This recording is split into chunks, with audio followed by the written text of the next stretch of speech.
Hey guys, welcome back. Curtis with ThatTurboDakota. So it's been a couple weeks. You know, the weather's cooling down. We're getting to that time of year where everything's a little bit slower. So you're not going to see videos come out as often. But as always, you know, I'm doing stuff in the background and I'm going to keep you guys updated. So what we're getting ready to do is I got the truck behind me, a bar scale set. We're going to scale this thing and we're going to talk about why I scaled it and show you some of the stuff I've got gathered up to get some of this stuff done. So let me get this thing set up on a scale and we'll show you what it weighs. Okay, have the truck set up on the scales. Drum roll, please. I'm gonna flip the camera around and show you guys what we're looking at. So it's actually a ProForm scale setup. So it's wireless. It's got one for each corner. Got that set up. Let's come over here. And there we go. So right now you can toggle between different screens. So what we're looking at, let me change one thing. Back to pounds, there we go. So it's 60.5 in the front percent and 39 in the rear. And then you got your corner to corner, total front and back. And then I think if you press this and that, hold here, center total, and press that one more time. There you go.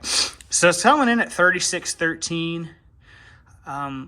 You know, when we weighed this thing a couple years ago, I think it was 38. I'm pretty sure it was somewhere around 3,800. Now, from then to now, just real quick, anything that's changed. First off, wheels and tires will be the biggest thing. You know, they're probably a little bit lighter. The factory RT wheels are 17x9s. They're heavy. So wheels and tires. And as far as the front end goes, the tubular upper and lower control arms on both sides have changed. The coilover setup has changed. That might have took a little bit of weight off the truck. And far in the back, you know, the mono leaves, we went from a 9-inch, from a 9 1/4 to a 9-inch. The factory transmission cross members changed. So maybe that's why I'm having a hard time believing it's 3,600. I don't know how much fuel this thing has in it. I want to smack the door. Let's see how much fuel this thing has in it. Real quick here.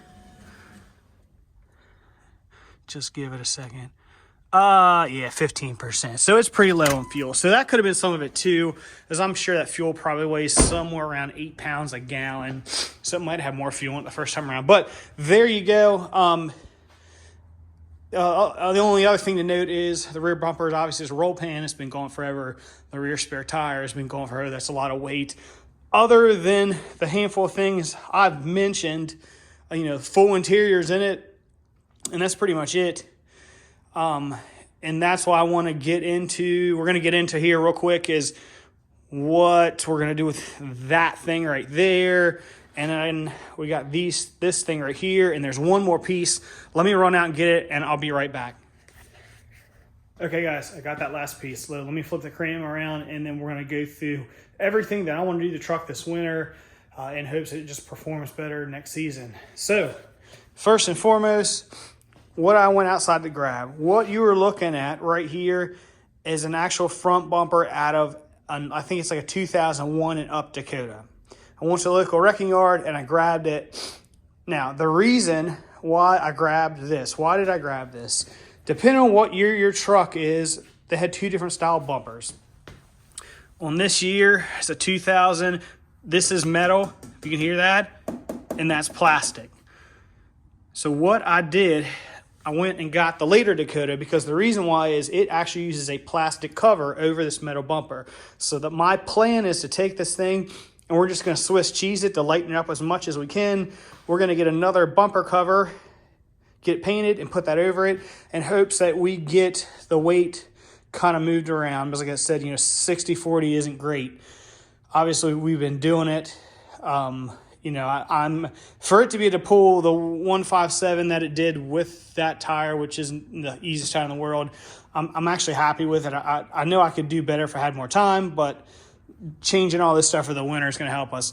So that's the first thing as far as weight. Another thing that I haven't told you guys I've been sitting on for the last couple of years is I actually have a fiberglass hood for this truck. That should help get about 30 pounds, probably at least 30 pounds off the nose. But so between that and that bumper, maybe we can get, I don't know, 40 pounds off the nose if I'm lucky.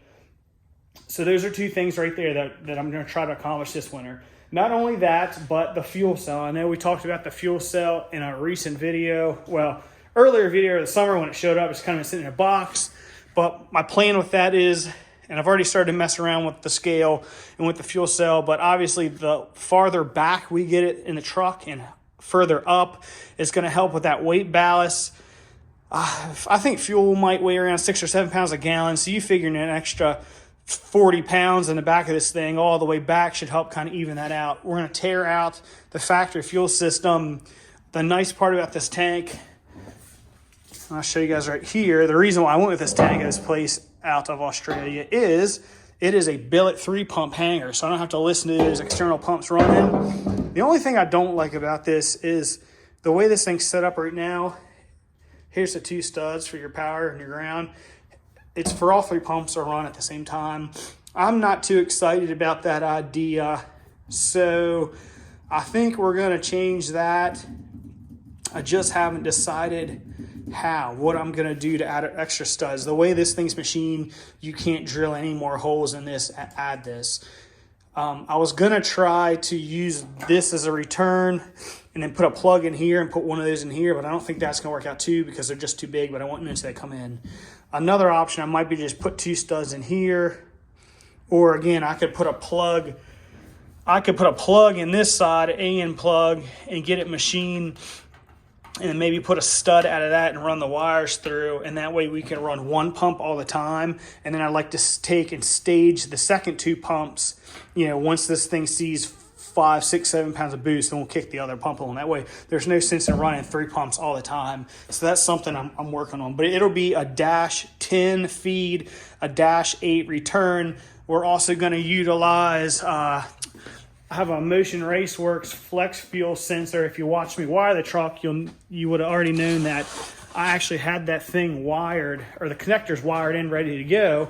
I've had the sensor in their billet aluminum block, which I'll show you. Something else I need to install the breaker for the truck. So I have this stuff ready to go, which I believe is, what did I got here? I had to look at what I got. Number 8, yeah, O-rings. So it looks like I couldn't remember what I had. I think I'm gonna end up putting this on the return side, but it's pretty cool because it's a billet piece they make and you use a factory sensor. Like I said, I already got the plug, and that thing fits in there, and what it does is it actually allows fuel to still flow through it, but also flow next to it, so you're not restricting any flow. So we're gonna use that in there. So that's gonna be part of the fuel system there. All that stuff's right there. I actually already went ahead and ordered 2 pumps. I think I might just start out with 2 pumps. But right there, what you're looking at, that's a Walbra 225. They consider it the Hellcat pump. It's the one with the check. They also make it's a 525. They also make a 535. 535 doesn't have an internal check. 525 does. 525 is good for E85 and fuel, so that's why we're going to go with them. So we're going to do a couple of them. That should supply us with all the fuel we're ever going to need. So that's basically what the fuel system is going to turn into. The shocks also showed up for the front end. If you've been watching, we put the Berserker 3-ways in the back. Ended up ordering correct valve Berserkers for the front. So I want to do a video with you guys. It'd be like an in-depth look of what my front suspension looks like in the truck. So we're going to look at that. So between all these things, I really hope that, it'll help us out. And another thing is I'm definitely changing tires next year. We'll have a pro bracket radial to race on.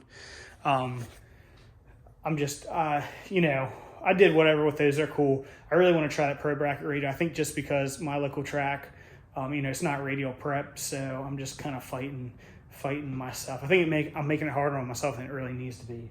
So we'll switch to that.